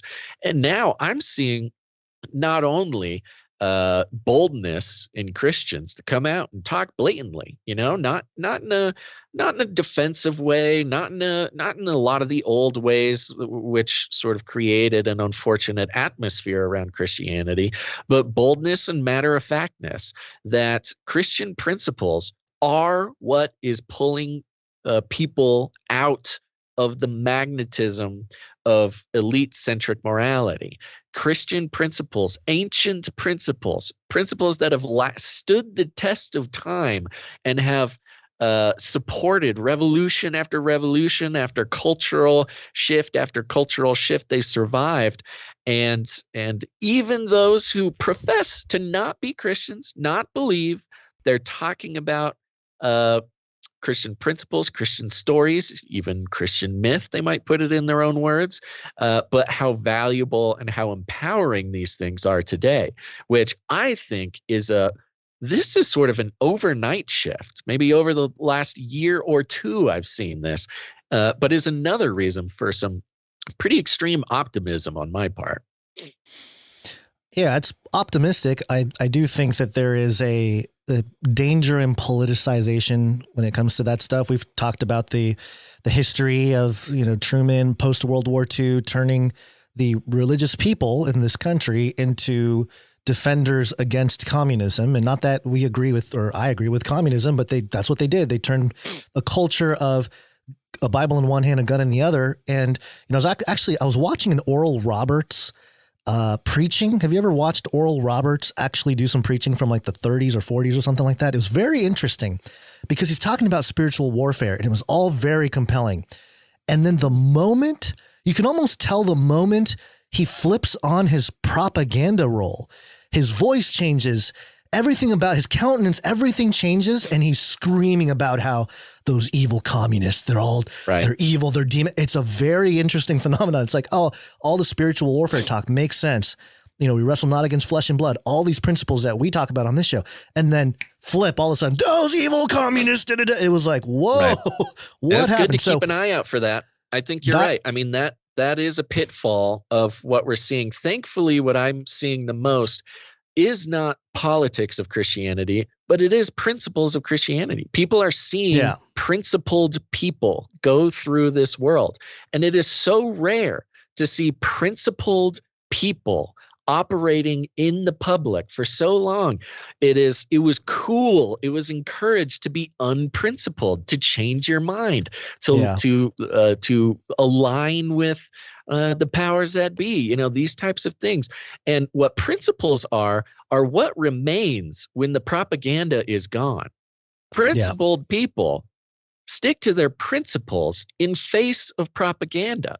And I think and I'm certainly not talking about every Christian. I'm certainly not talking about every person who professes to believe. That's not what I'm talking about. But the real principled Christian actors who are not applying their faith to politics, but their principles come from their faith, and they apply those principles in every situation. These are not necessarily the Christian nationalists, not necessarily Trump supporters, not necessarily, very popular preachers or anything like this, but true down home, working class, whatever, principled people. They are a treasure right now, and people are looking around to truly the principled people. and are inspired in ways that I don't think have been sort of agreed upon or approved of by the masses for a very long time. And it's because in a world like ours, a principled person is a rebel. Like that's the punk rock. It is punk rock, rebellious, leather jacket, motorcycle riding, cool guy is the guy who's principled today. And that's not just me, a dorky Christian kid trying to sound good and feel good to other Christians. I think you can really see this if you tune in. I mean, even just listen to whatever, Joe Rogan, Tim Pool, these types of people, self-proclaimed, not Christians, but they are talking about Christian principles, Christian people, Christian actions, Christian, everything. And they are impressed with it. They'll make sure to say, I'm not a Christian, I don't believe, but man, these guys are really on something right now, aren't they? Look at them go. And we'll see how the pendulum shifts, though. I think that is an effect of the pendulum. Of course, we're just swinging. Getting started, though. I think we are just getting started. We got a good 5-10 years before things start clamping down in the wrong direction. But you know what the answer is? In that 5-10 years, when the pendulum swings again, I'll tell you what, it's principles. And that's going to make a big difference, not only in our personal lives, but in inspiring the people around us. And I will say, it's nice to have such a principled guy on the show, Carl. Really appreciate your participation in the revolution. Well, hey, I'm very fortunate. I've got people who are really supportive. My wife, my kids, the people who are near and dear to my life, and then I take a look at folks like yourselves. I mean, you're right. We go back a ways. We've done this. We've done a few broadcasts together, and I very much appreciate the opportunities to do this because we're trying to make a difference. We are trying to make a difference, and yeah, we screw up. I screw up. I know I'm a failure. We all screw up to some degree. There's no question, and yet at the same time we keep moving forward because there's a responsibility. We know we have a responsibility, and so we keep plugging ahead, and we keep doing this year after year and decade after decade, and we know that is the right thing to do. And in many respects, that is a principled position already. We see that this is important, too important to ignore, too important to leave. We have a responsibility, not just to future generations, not to just my kids and my future grandkids, but to what is truth and to who is true. And I think that's a part of what makes us who we are. Yeah. Amen. So to wrap up the conversation here and just to kind of touch on so many of the things that we talked about, creating mythology, which I think speaks into the topic of predictive programming. You talk about Hollywood and the messaging that happens there, as well as through politicians, celebrity types, and art being a very important part of delivering this, because it's much easier to do it through art and culture than it is through any other way. So the World Economic Forum they just announced their 2024 Crystal Award. So meet this year's winners. It was 3 of them. It's Diébédo Francis Carrère, Michelle Yeoh, and Nile Rodgers. I don't know about the other 2, but this is how they are described. They're described as at the World Economic Forum in Davos, we celebrate the enduring contributions to society of exceptional artists. The cultural leaders receiving the 2024 Crystal Award are bridge builders, to your point, Carl, about these people being out there to connect everybody. They connect us to each other. They help us reflect on the human condition. Thought that was interesting. Like, okay, they're the ones that are determining the human condition for the rest of us. And they provide visions of the world that can cut through the limitations of short-term or linear thinking. So the grandeur, forget all the little T truths that we got wrong. We need to look over here for the big T truth. And the individuals here that were awarded, again, I don't know about these other 2 fellows, but I wanted to highlight Michelle Yeoh because, of course, she's a famous actress, Asian actress. And she's been in a bunch of really popular movies: Tomorrow Never Dies, Crouching Tiger, Hidden Dragon, Memoirs of the Geisha, Sunshine, The Lady, Crazy Rich Asians, and the movie that definitely tripped us out. I mean, I didn't see the whole thing. I've only seen parts of it, but Everything, Everywhere, All at Once. She is the main character in that film. And for those who remember, the googly eyes play a very important role in this show. And this happened to come out after Basil was doing his googly eye nonsensical. Oh yeah, I lit a fire. I lit a fire in popular culture that googly eyes are the symbol of something. Yes, something. The being watched truth that spans all the multiverse or something like that. I mean, this film is. I mean, talk about what was it? Trauma-based mind control and things like that. There's trauma. There's splitting of personality. I mean, the whole thing is in there. But the googly eyes is sort of the thread that connects all worlds. I said when I first saw it, when it first came out, that if there is a multiverse, that Basil from a different multiverse is trying to communicate by sending this movie through the portal.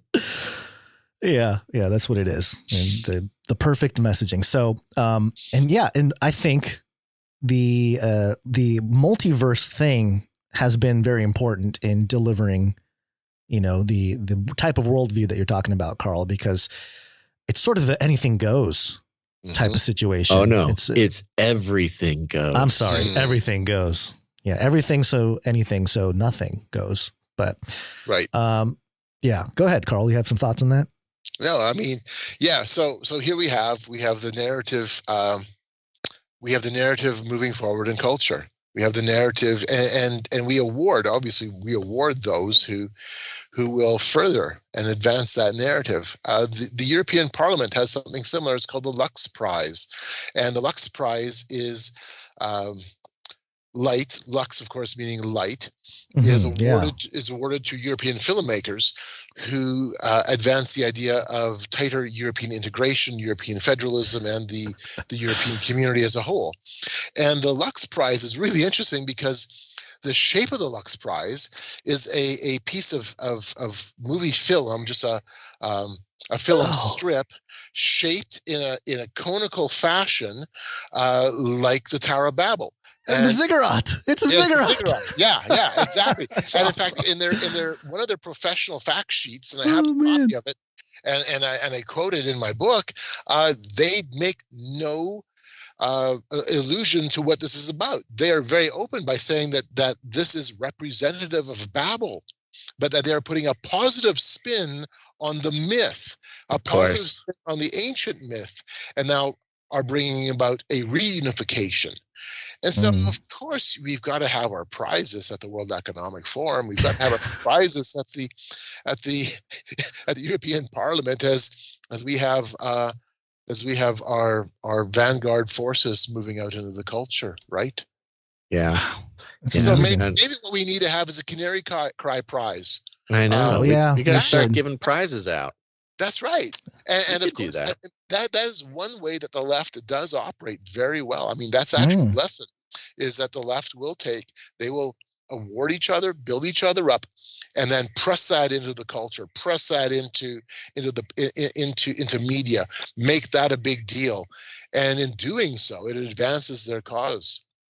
I'm not saying we emulate them, but we recognize that, okay, we need to build each other up rather than tear each other down. That's a good strategy. There is an unfortunate instinct on online and in alternative and independent media that, there's a zero-sum game, that you got to win over the other guy. You got to get more listeners. You got to get whatever. You got to disagree. You got to point out what's wrong with them. You got to do all these things.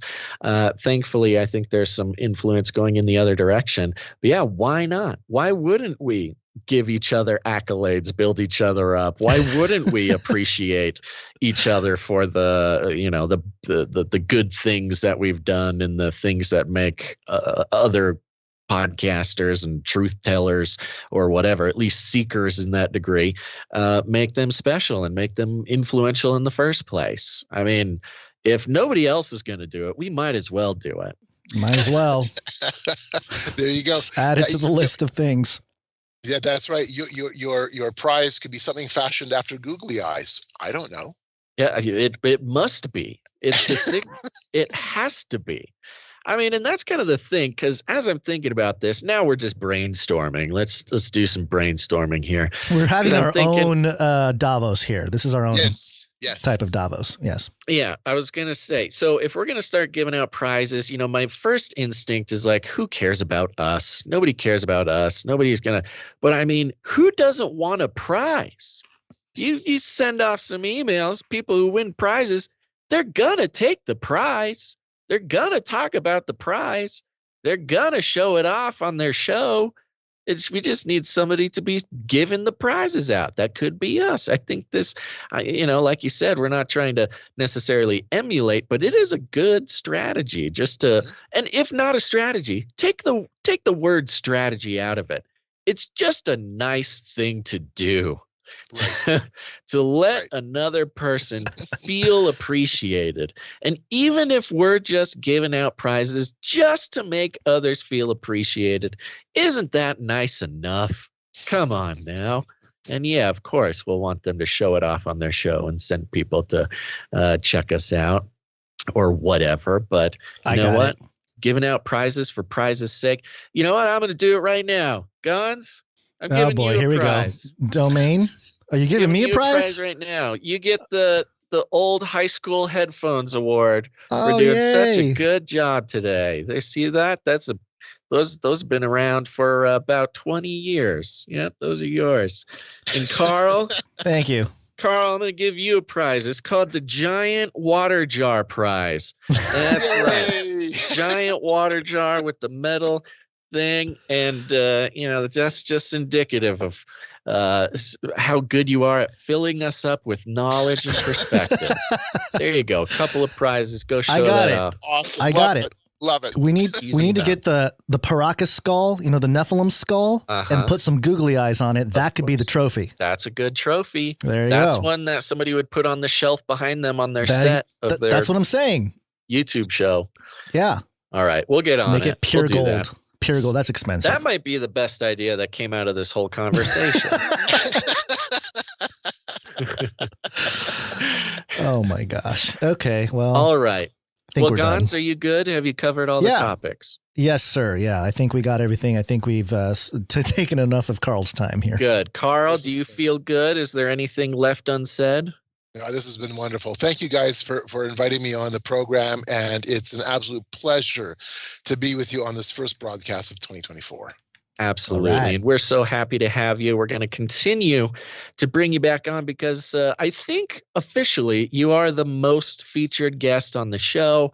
We just love your work so much. The people always get something new and profound out of what you're doing. And folks, make sure to go get Game of Gods, Carl's sort of prized work, in my opinion. Do you have anywhere specifically that you'd like people to purchase the book from, or engage with your work, or just kind of wherever it can be found? Wherever it can be found. You'll find it obviously on Amazon. You can go to gameofgods.ca because it's a Canadian webpage. Canada. Yeah, and gameofgods.ca can give you can read excerpts of the book and check out the bibliography and a few other things. And then Forcing Change, which is the archive of my old magazine, Forcing Change. Forcingchange.org is free. It's all you have to do is log in with your email and have access to all the back issues of Forcing Change magazine. And there's 9 years of back issues. They're older already, but it's an incredible wealth of information. And in both places, you'll find links taking you back to Amazon so that you can order the book. Yeah. And like I said, I know we've pitched your book just dozens of times before, but the point is that for me, folks, it's about informing your way of thinking.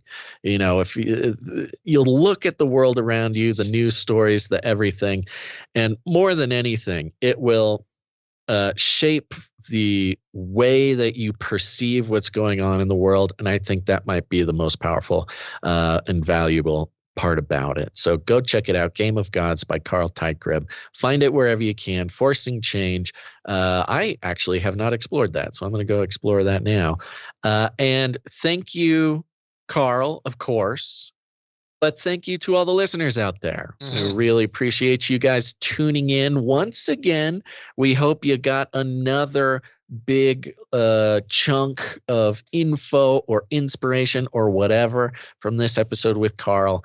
Of course, we'll be back to our Canary Cry News Talk format. If you're listening to this Canary Cry Radio and you have not yet checked out Canary Cry News Talk, go check it out. We're putting all these principles into practice over there on that show.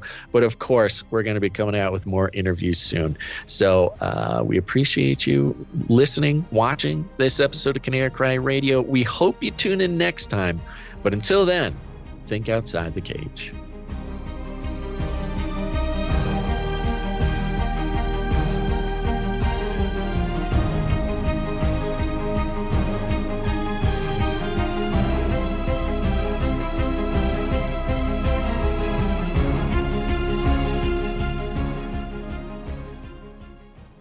If you made it this far into the episode, thank you very much. We really appreciate it. But you might be wondering, why is there 15 minutes left on the clock?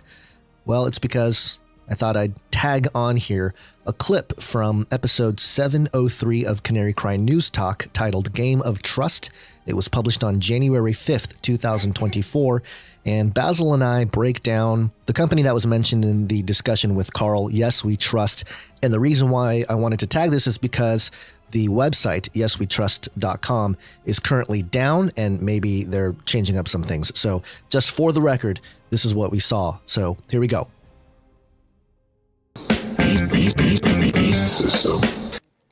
All right. So, it's the beginning of the year, which means Davos. Every year there's Davos. People like us cover it. We've been talking about all the elite getting together and talking about the future and how to shape the world and all this kind of stuff.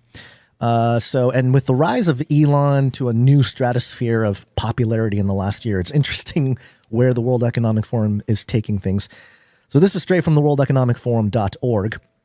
And the headline here, Driving Trust, Paving the Road for Autonomous Vehicles. Sounds good, So let me just read some of the bullet points here. We need to rebuild trust in autonomous vehicles. This includes public acceptance and trust between public and private sectors. And if you've been around, you know about public-private partnerships. The late Joan Vion is who I learned it from. She was a Christian. She was on YouTube in 2008, 2007, calling out private or public-private partnerships, PPP, as a way that, the nation state is ending, so to speak. And corporatocracy taking over. To realize the safety benefits that the technology promises, strong global collaboration is necessary. And the first line here, rebuilding trust, is the theme of the 2024 annual meeting in Davos.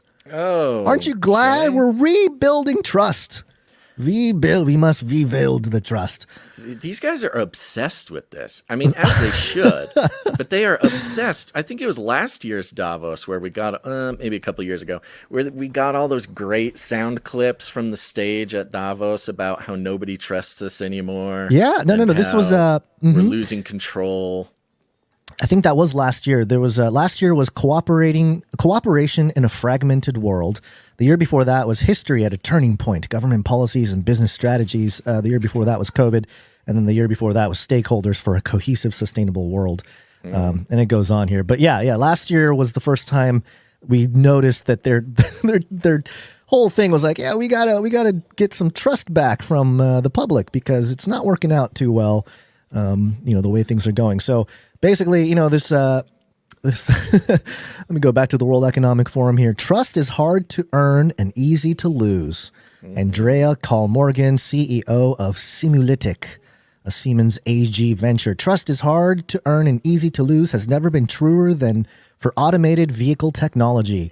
To earn the trust of the general population, continuous and targeted engagement with all stakeholders is paramount. For that, we need to have language because stakeholders are the influencers. They're the ones, disseminating how cool this tech is. For that, we need to have language and messaging that speaks transparently. Remember I talked about transparency is going to become a trend? Here we are. I called that not even a couple trend. Years ago. It's more than a trend. It's a thing. It's a moral sort of virtue. Soapbox. Yeah, the virtue. Yeah, for the propagandists.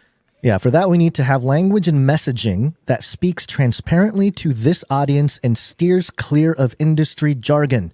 Collaboration signals transparency and trust among those developing AVs for roads, vehicles, heavy industry, etc. This inherently reduces threats and unknowns of highly complex technology. So there you go. The future we want to build cannot be achieved without collaboration and transparency. A lot of transparency. So yeah, I thought it was interesting that this was the theme going into Davos. And then I found this on Cointelegraph.com. That's a crypto site, but they're a news outlet, and a lot of people are skeptical about the sourcing of Cointelegraph. Seems to be sort of a mouthpiece of the establishment, so to speak. Mm-hmm. They had a headline here. Yes, we trust, all one word. Yes, we trust announces Trust in Tech Day during World Economic Forum, Davos, Switzerland. Woo! Trust in Tech Day. Wow. And the article here, Zurich, Switzerland, Yes, We Trust is hosting a 5-day event called The House of Trust in Davos, Switzerland during the World Economic Forum between January 14th and the 19th. I'm going to talk about the importance of trust in tech, including Web3 and AI. They have all these people lined up. They have a panel of speakers on the impact of the tokenization of real-world assets, unlocking a new era of ownership, trading, and investment. Are you ready for this, Basil? Tokenization. Everything. This has to do with the carbon stuff. Carbon too. tax. Yeah. There's already crypto projects doing the whole carbon thing. Yeah. So I took a look at this website. Okay. I went to yeswetrust.com. And you go there, and it's very. Do you remember the joke about from he's a man who passed away. He had a very famous line about how it's a big bleeping club and you're not in it. There was a comedian, George Carlin. So think of that as a setup here. Yes, we trust. Join the most impactful members club of humanity. Oh my gosh. Why do they always have this language? Why is it always like because they love it. They want to bring it's so weird. That's the whole appeal. They want to gather together the people who want to be special, who want to be in a secret club. You know why? Because we have a name for those people, and they're elitists. This is literally elite bait that they're putting out. They're trawling for elites. Listen to how they outline. Begin your own hero's journey. So they're already referencing, How do you start the journey? Some James download the app. Joseph Campbell, that's right. Download the app. First step, okay? Join the community. That's always the first step. Experience the ecosystem. Unlock the benefits. Yeah, you want to be part of the community of elite, you have to download the app first. And then feel more alive. Feel more alive from the app. You create positive habits. You monitor your water consumption. Okay. Meditation and breathing exercises, sports and yoga. Build the life of your dreams with affirmations. Follow your personal journey. Okay. Yeah. Surveil yourself. That's basically what you're being pushed into here. Find your purpose. Who are the target? This is a cult. Sounds like they're targeting broken people. This is what it sounds like. This is a cult. They are starting a cult. This sounds like every cult, every self-help cult that started, in LA. People are trying to make it big. They're trying to become better people. This is how Scientology brings people in. This is how Nexium brought people in. It's all about becoming your best self. This is literally a cult. Find your purpose, join educational programs, explore tailored journeys. What? Tailored journeys? What are these, like techno-Calvinists? Very weird. Get inspired from community, achieve financial freedom. Hey, you get to do all this stuff and you get to be rich. What do you think? And here are the perks, the bullet points under achieve financial freedom. Get funded. All right, great. Yes, we'll make your worlds come true. You'll get all the money. This is what Scientology promises too. Earn for living a healthy lifestyle. Okay. For being a good person. Get paid to be a good person. I think it's all based on biometric stuff with the app, and you walk in 10,000 steps. Oh, we'll give you some coin. We'll give you some Yes We Trust coin. Content creation. Hello, they're trying to get people to create content. They're trying to make disciples, make it's unreal. Evangelists.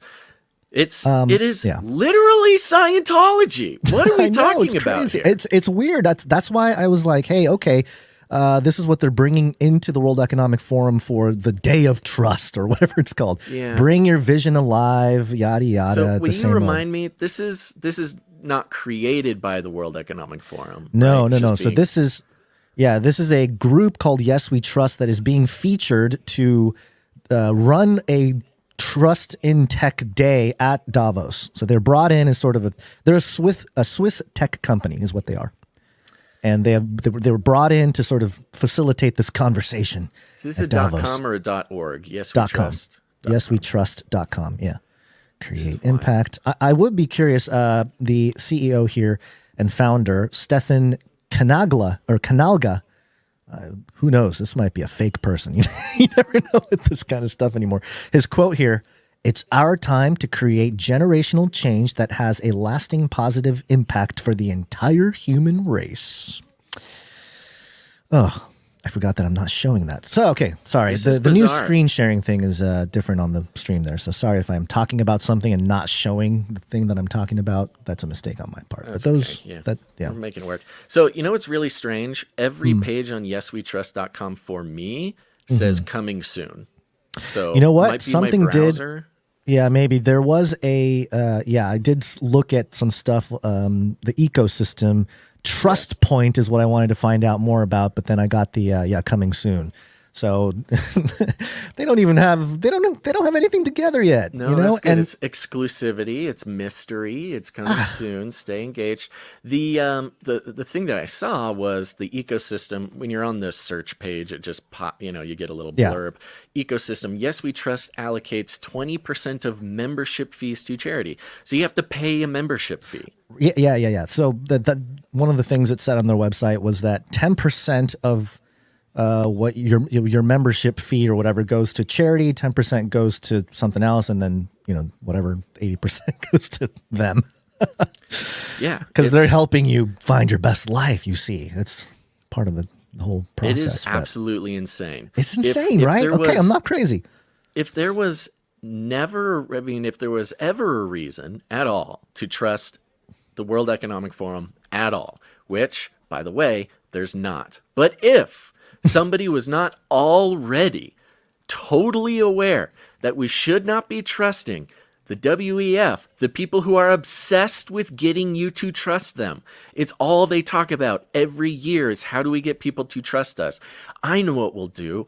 We will support a literal cult that uses the exact same language as all those NXIVM, Scientology, every sort of secular cult that started in the 20th century will use the exact same idea, but we'll make it all techie. People like tech people. The Silicon Valley, what's they called? What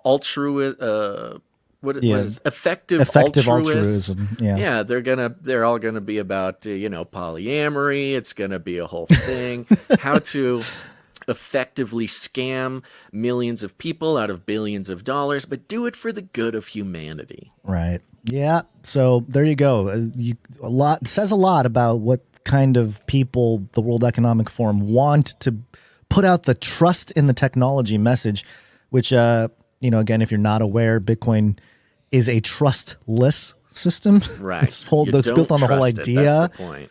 The whole idea being that, to really make it very rudimentary. It's kind of like the internet where somebody can say something, but then the community is like, no, that's not true. Right. The community, it's similar in that somebody tries to do a transaction, the whole network of the people that are running the network have to agree with it computationally, and then that transaction becomes official. No trust needed. No trust needed. It's a whole group that's verifying and auditing the ledger. So that's kind of the idea. The World Economic Forum doesn't have to come in and create trust the tech that we're putting in your face. That's really deceptive because the tech that they're trying to shove in everyone's faces is not trustless. It's very highly centralized and highly manipulative. Yeah, you can tell. They need your trust. That's why they're begging for your trust. Begging for your trust. Pretty making you pay pathetic. for a membership so you're invested, promising you the life of your dreams. You'll accomplish all your goals. You'll get the money you need, and you'll save the earth all at the same time. Just pay your membership dues and do whatever Klaus Schwab tells you to do. It's really unbelievable. I mean, the fact that the World Economic Forum has sort of stooped to basically becoming I want to know what I want to know what WEF got paid for this. Like, this is obviously they're getting incentivized to try to encourage people to join this cult. And I'm just very curious to know the details of that. Yeah. We will keep an eye on Yes We Trust, because we definitely do not trust them. Razzle Dazzle, it's your best buddies Basil and Guns. Your favorite podcasters are at it again. Well, at least until the bunnies break free. Support value for value and think outside the cage with Canary Cry News Talk.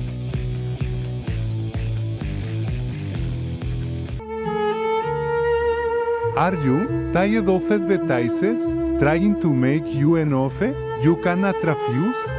Then support value for value with your best buddies, Basil and Guns, and Canary Cry News Talk.